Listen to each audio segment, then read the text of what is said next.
Assalamualaikum warahmatullahi wabarakatuh.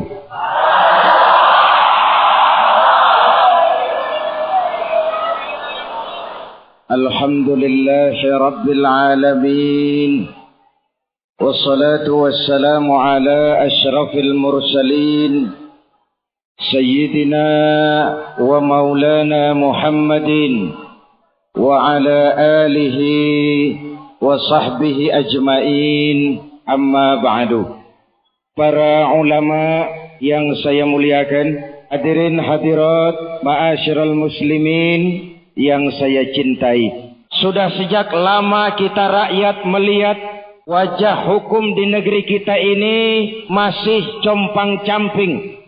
Maling ayam, maling jemuran, maling radio, nasibnya selalu lebih menyedihkan dari koruptor-koruptor miliaran dan maling-maling uang rakyat itu. Anak mantan presiden saja diproses lewat jalur hukum. Ini akan jadi satu kenyataan bahwa memang negara kita adalah negara hukum dan tidak ada yang kebal hukum di republik ini. Apalagi anak Pak Ku, anak Pak Camat, anak Pak Bupati, anak Pak Gubernur, anak Menteri, tidak ada yang kebal hukum di republik ini. Walaupun kita tentu harus menyadari apa yang diingatkan oleh Al-Quran. La yajrimannakum syana'anu qawmin alla ta'dilu. Jangan kebencianmu kepada sekelompok orang menyebabkan kamu berlaku tidak adil. Tegakkan keadilan demi hukum, bukan untuk membalas dendam, bukan untuk memojokkan orang lain, tapi benar-benar untuk menegakkan keadilan di bumi pertiwi yang kita cintai ini. Sekarang ini semuanya mengandung pelajaran bagi kita. Pertama, bagi para penguasa, jangan main-main dengan kekuasaan. Dengan kekuasaan kita memang mudah cari uang, memanfaatkan kesulitan orang-orang yang sedang kepepet. Dengan kekuasaan kita memang mudah mencari teman dan pengikut. Tetapi kekuasaan adalah amanah, dan amanah akan dimintakan pertanggungan jawab di hadapan Allah Subhanahu wa taala. Sebaliknya ini juga pelajaran bagi kita. Jangan mendukung orang dengan cara yang membahayakan orang yang kita dukung. Hadirin yang saya hormati, sehingga Nabi mengingatkan sebaik-baik umara adalah yang mendekati ulama. Sejelek-jelek ulama adalah yang mendekati umara. Kalau umara dekat dengan ulama, insya Allah niatnya baik. Betul?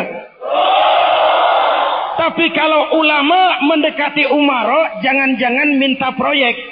Jadi kelompok penjilat asal bapak seneng, akhirnya malah membahayakan orang yang kita dukung jadinya.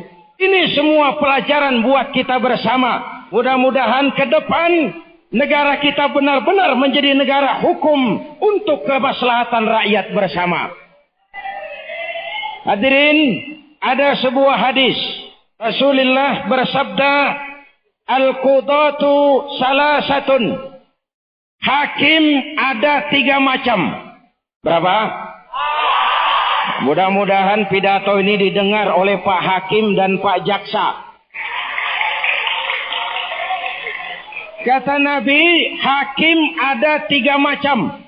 Berapa? Yang 1 surga, yang 2 neraka. Jadi lebih banyak yang ke nerakanya. Jelas?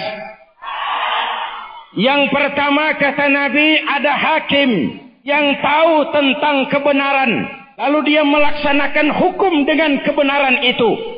Inilah hakim yang akan sampai ke surga. Dia tahu sesuatu itu benar. Dia bela yang benar. Dia menghukum dengan cara yang benar, apapun resikonya. Dia tidak takut diancam, dia tidak takut dikucilkan, dia tidak takut dipecat dari jabatannya, bahkan dia tidak takut kehilangan nyawa demi tegaknya kebenaran. Mudah-mudahan hakim model begini makin banyak di Indonesia. Amin. Kalau sekarang masih langka, sekarang masih langka, tahu kebenaran, mengerti sesuatu itu benar, dan mau menghukum dengan yang benar, apapun resikonya, itu hakim yang akan sampai ke surga. Satu.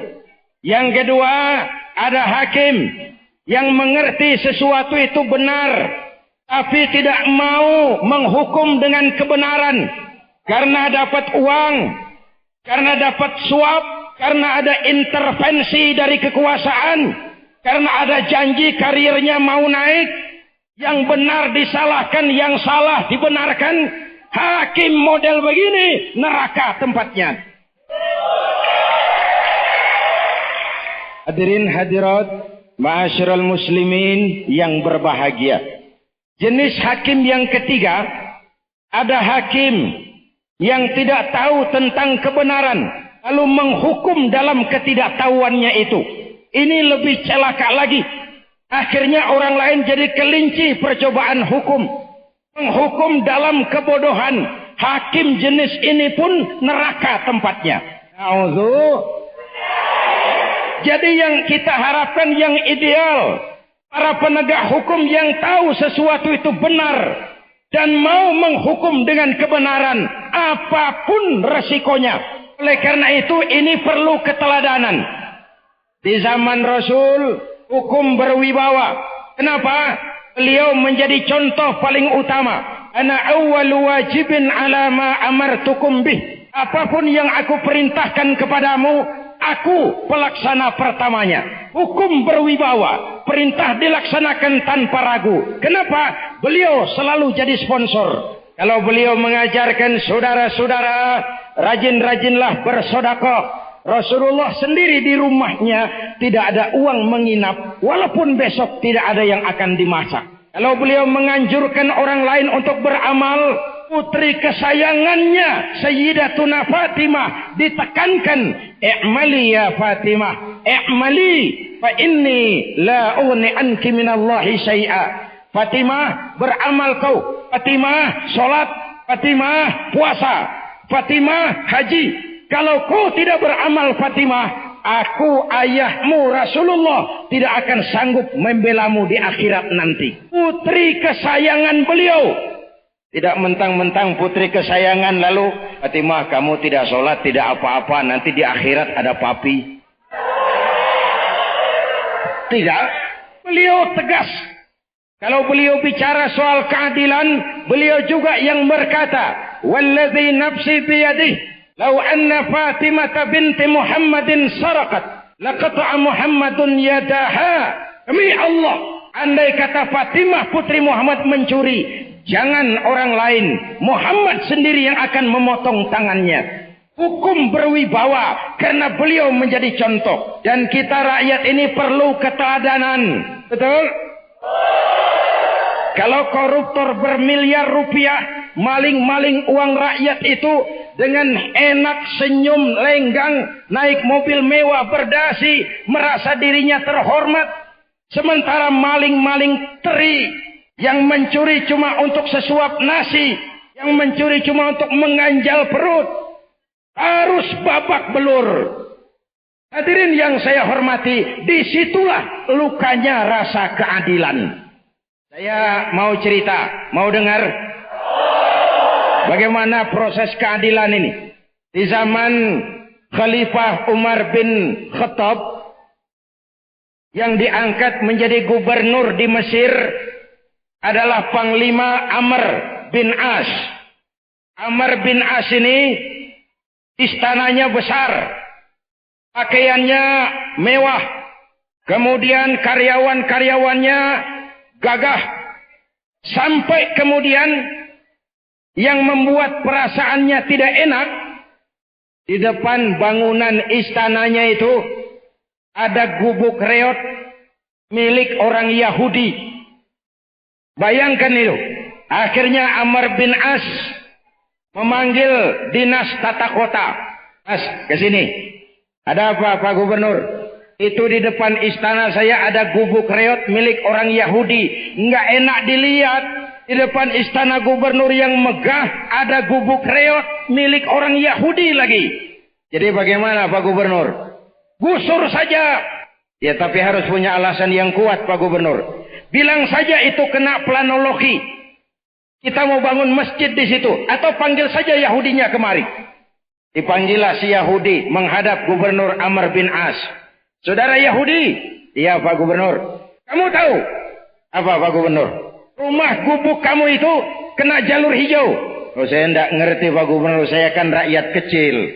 Makanya kalau mau bangun ngurus IMB, kamu main bangun saja. Sudah, itu saya mau bangun masjid di tanah situ. Gubuk kamu saya beli. Gak mau, Pak Gubernur. Saya ganti rugi. Gak mau, Pak. Kenapa?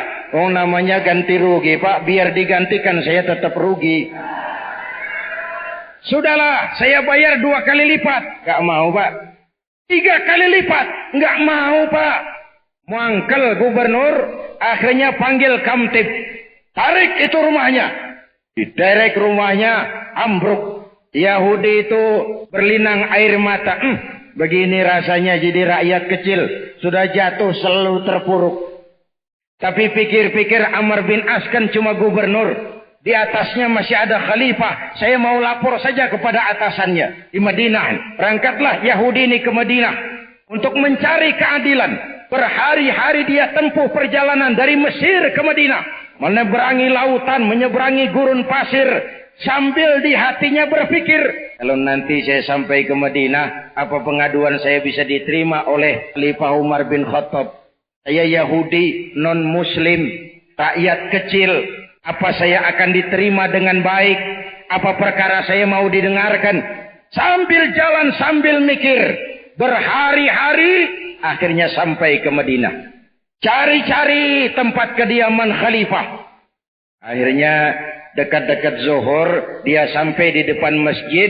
Dia lihat dekat masjid di bawah pohon kurma, ada orang sedang tidur. Selamat siang, Pak. Siang. Saya mau numpang tanya, Pak. Tanya apa? Bapak tahu apa? Iya, saya mau numpang tanya, Pak. Boleh? Tanya apa?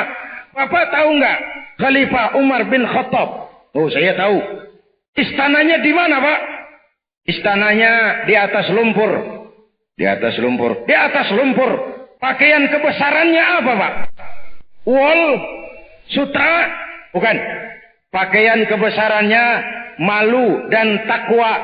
Banyak pejabat kita sekarang pakaiannya mahal-mahal tapi tidak punya malu. Pakaian kebesarannya malu dan takwa. Ngawalnya banyak, Pak. Banyak. Ngawalnya apa, Pak? Tentara, polisi? Bukan. Pengawalnya yatim. Orang-orang jompo. Kelompok mustad'afin. Orang-orang yang tidak berdaya. Orang-orang yang tidak mampu. Itu pengawalnya. Oh, begitu, Pak. Begitulah Umar bin Khattab. Orangnya sekarang di mana, Pak? Di depan kamu. Jadi Bapak, iya. Bapak, iya. Saya Umar yang kamu cari. Ada perlu apa? Lapor, Pak. Lapor apa? Saya Yahudi, Pak. Terus, saya tinggal di Mesir. Lalu, gubuk saya digusur oleh gubernur Bapak Amr bin As. Kenapa? Katanya dia mau bangun masjid di situ, Pak. Saya tidak mau, saya menolak. Gubuk saya digusur. Ditarik. Ambrol, Pak. Saya ini kelompok makmur. Cuma punya rumah sama sumur. Harta saya cuma itu-itunya, Pak. Saya menuntut keadilan. Saya dizolimi oleh gubernur Bapak. Mentang-mentang berkuasa, main tarik saja. Mentang-mentang berkuasa, main gusur saja. Saya menuntut keadilan. Oh, begitu. Iya. Baik. Saudara Yahudi. Iya, Pak. Kamu lihat tempat sampah itu. Iya, Pak. Di situ banyak tulang unta. Iya, Pak. Coba kamu ambil 1 tulang ke sini. Tulang. Tulang. Pak, saya datang mau mencari keadilan, bukan cari tulang. Kalau tulang di kampung saya juga banyak. Sudahlah, kau ambil saja tulang itu. Diambil tulang unta, diberikan kepada Khalifah Umar bin Khattab. Diambil tulang ini, digaris dengan ujung pedang. Lurus. Saudara Yahudi? Ya Pak. Kembali kau ke Mesir. Berikan tulang ini kepada Gubernur Amr bin As. Makin bingung Yahudi. Jauh-jauh dari Mesir ke Madinah mau cari keadilan. Cuma dapat tulang. Bagaimana Pak Khalifah? Sudahlah kau kembali saja. Berikan ini kepada Amr bin As. Berangkatlah Yahudi ini kembali ke Mesir. Di hatinya, sia-sia perjalanan saya. Berhari berminggu menempuh gurun pasir, mengarungi lautan, cuma dapat tulang. Tapi terus dia berangkat. Sampai di Mesir, dia menghadap Gubernur Amr bin As. Gubernur? Ya. Lapor Pak. Apa? Saya dari pusat. Dari pusat? Iya. Ke Madinah maksud kamu? Madinah. Kamu ketemu Khalifah? Iya. Kamu mengadukan persoalan kamu, gubuk kamu saya gusur. Iya Pak. Terus apa kata Khalifah? Ini Pak, tulang. Disuruh kasih Bapak. Amr menerima tulang itu. Ada garis lurus di atas tulang. Gemetar sekujur badannya. Keringat bercucuran. Kepala dinas tata kota dipanggil. Kamtib dipanggil. Kumpul. Itu gubuk Yahudi dirikan lagi. Saya tidak jadi bangun masjid di situ. Kok tidak jadi Pak? Tidak jadi. Lalu gubuk Yahudi dirikan lagi. Kembalikan haknya. Yahudi makin bingung. Ada gubernur dapat tulang, panik. Apa yang terjadi Pak Gubernur? Apa-apa. Kamu sedikit-sedikit main pusat. Ngomong dulu di sini. Tahu nggak kamu, saya dapat teguran keras dari Khalifah Umar bin Khattab. Seolah beliau berkata lewat tulang ini. Hai Amr bin As. Jangan mentang-mentang jadi gubernur ya, lalu bertindak seenakmu. Mumpung kau sedang berkuasa, berlaku adil dan luruslah kamu. Seperti lurusnya garis di atas tulang ini. Kalau kau tidak adil, kalau kau tidak lurus, nanti aku luruskan dengan pedangku. Siapa yang tidak gemetar ditegur kayak begitu? Kamu brengsek, main lapor. Hadirin hadirat yang saya cintai. Saya kembali bagaimana bingungnya Yahudi ini. Tuan Gubernur, ya, itu arti tulang yang dikirimkan oleh Khalifah tadi. Betul. Kalau begitu Islam benar-benar adil ya. Adil. Perkara saya dimenangkan. Kamu menang. Padahal saya Yahudi. Yahudi kamu. Tapi perkara saya menang. Menang. Padahal saya menghadapi gubernur. Iya. Kamu cuma rakyat biasa. Wah, Islam itu hebat dong. Kamu baru tahu. Pak Gubernur. Kalau memang begitu. Silakan gubuk saya itu. Dipakai saja untuk pembangunan masjid. Tanah-tanahnya saya wakafkan sudah. Terus. Kamu tidak menuntut ganti rugi? Tidak. Bukan cuma sekedar itu Pak Gubernur. Mulai hari ini Bapak saksikan. Asyhadu an la ilaha illallah. Wa asyhadu anna Muhammadar Rasulullah. Yahudi masuk Islam. Karena melihat sistem dan nilai keadilan dalam Islam. Tidak pandang bulu. Yang benar tetap benar. Yang salah tetap salah. Walaupun dia Yahudi.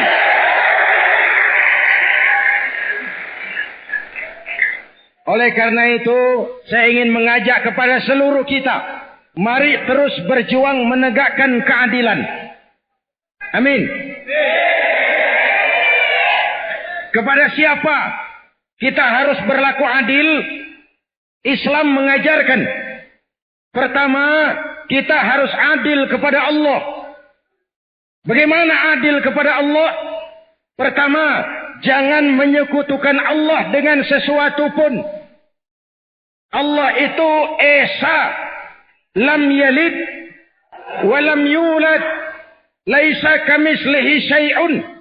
Dan itulah Allah subhanahu wa ta'ala. Yang kedua, adil kepada Allah itu hanya menyembah kepadanya saja. Jangan menghamba kepada yang selain Allah. Kadang kita ini ketika miskin, Abdullah, hamba Allah.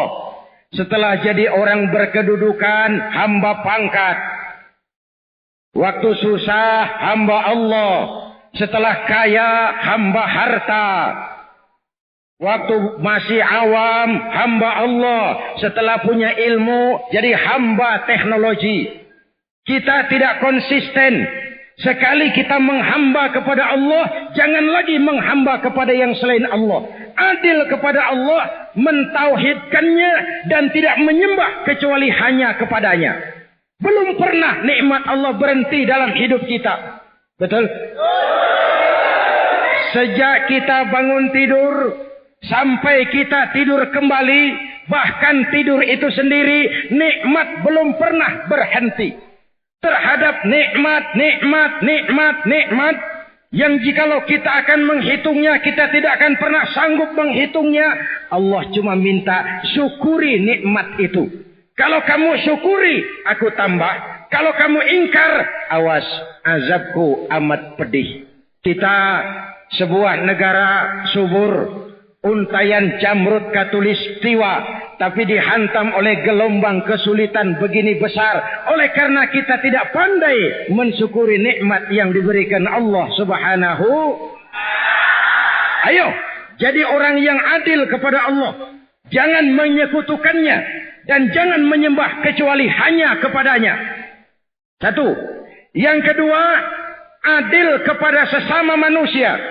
Baik dia muslim maupun non-muslim. Sebab watak Islam adalah rahmatan lil. Kalau besar, dia mampu melindungi yang kecil. Kalau kecil, dia mampu menjaga diri. Umat Islam adalah umat yang tidak pernah cari-cari musuh. Tapi pantang lari kalau bertemu dengan musuh. Jelas? Kita umat yang cinta damai. Maka kita harus buktikan bahwa umat Islam Indonesia mampu menjadi lem perekat untuk menjaga keutuhan bangsa dan negara yang kita cintai ini. Hadirin yang saya cintai, adil kepada sesama, baik muslim maupun non-muslim. Bahkan kalau bisa agama mengajarkan nilai tambah. Coba perhatikan ada ayat, wa jazaa'u sayyi'atin sayyi'atun misluha faman afa wa aslaha fa ajruhu 'ala Allah. Balasan suatu kejahatan adalah kejahatan yang setimpal. Tapi ya siapa yang memberi maaf dan mencari jalan damai, itu yang terbaik dan itu akan mendapat pahala. Jadi kalau saudara tidak salah, saudara ditempeleng, tempeleng lagi dia, sekeras dia menempeleng saudara. Itu adil.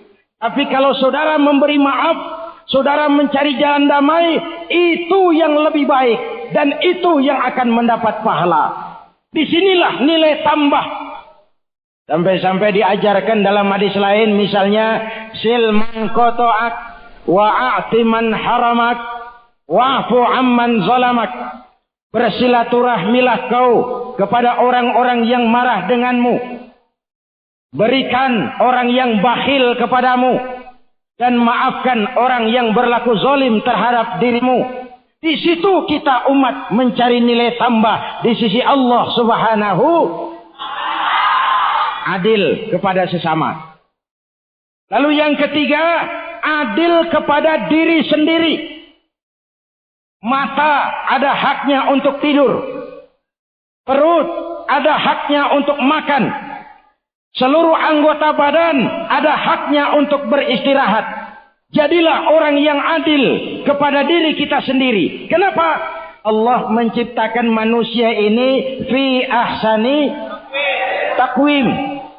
Ayo bandingkan dengan semua makhluk yang pernah diciptakan Allah, manusia ini fi ahsani. Saudara pernah pesan?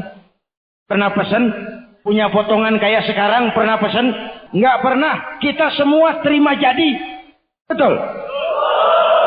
Terima jadi saja komplit, sempurna. Alhamdulillah. Manusia diciptakan dalam bentuk yang terbaik. Tapi kadang-kadang ada orang yang tidak adil kepada dirinya sendiri. Dijerumuskannya dirinya ke lembah kehinaan. Ditenggelamkannya dirinya dalam mabuk, judi, zina, segala macam maksiat. Itu orang tidak adil kepada dirinya. Dibiarkan dirinya hancur fi ahsani taqwim itu tidak lagi dimilikinya, tapi sudah kembali, thumma radadnahu asfala safilin, dikembalikan ke tempat yang paling hina. Mari kita adil kepada diri sendiri, jaga kemuliaan yang telah diberikan Allah kepada kita, jaga kehormatan yang telah dikaruniakan Allah kepada kita. Jangan zalim kepada diri sendiri, membiarkan diri kita hanyut dipermainkan setan, membiarkan diri kita tenggelam di meja judi, mabuk-mabukan, melakukan segala macam perbuatan maksiat.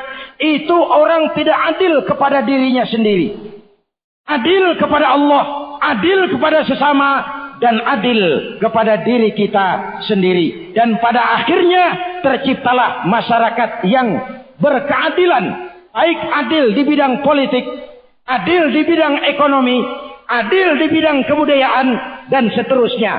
Sehingga slogan masyarakat yang adil dalam kemakmuran dan makmur dalam keadilan bukan cuma sekedar sebuah slogan, tapi juga sebuah kenyataan yang dirasakan oleh seluruh kita lapisan masyarakat Indonesia. Amin. Mari kita Fatihah. Mudah-mudahan negara kita benar-benar menjadi negara di mana hukum sebagai panglima. Amin. Keadilan dirasakan oleh seluruh lapisan rakyat. Amin. Para hakim dan para penegak hukum di negara kita diberikan kekuatan untuk menegakkan yang benar dan menjauhi yang tidak benar. Sementara kita tetap menganut azas praduga tak bersalah. Kalau orang belum dinyatakan salah oleh pengadilan, dia harus dipandang sebagai tidak bersalah. Ala hadhihi niyyah wa ila hadratin nabi. Al-Fatihah. Bismillahirrahmanirrahim. Alhamdulillahirabbil alamin. Ar-Rahmanir Rahim. Maliki yaumiddin. Iyyaka na'budu wa iyyaka nasta'in. Ihdinas siratal mustaqim. Siratal ladzina an'amta 'alaihim ghairil maghdubi 'alaihim waladdallin. Amin. Bismillahirrahmanirrahim. Alhamdulillahirabbil alamin. Allahumma shalli ala sayidina Muhammadin wa ala alihi wa sahbihi ajmain. Rabbana atina fid dunya hasanah wa fil akhirati hasanah wa qina adzaban nar. Walhamdulillahirabbil alamin. Wassalamu alaikum warahmatullahi wabarakatuh.